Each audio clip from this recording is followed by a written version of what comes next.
Hi, I'm Craig with ApplianceVideo.com. Today, we'll be taking a look at the cylinder roller on this Appliance Laundry Systems electric dryer.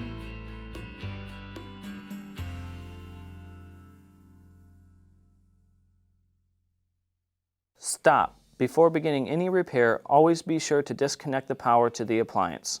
It is also recommended to test the outlet for the proper voltage. A faulty cylinder roller would often result in a noisy dryer. You may hear a screeching noise coming from inside while it's running, or it may be making a thumping noise. Now, click on the link below to view this repair video.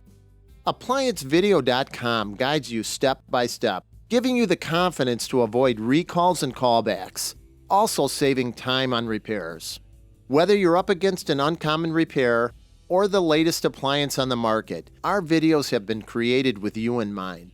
Our growing library of videos have been produced using our factory-certified technicians who have extensive infield experience over the past 30 years.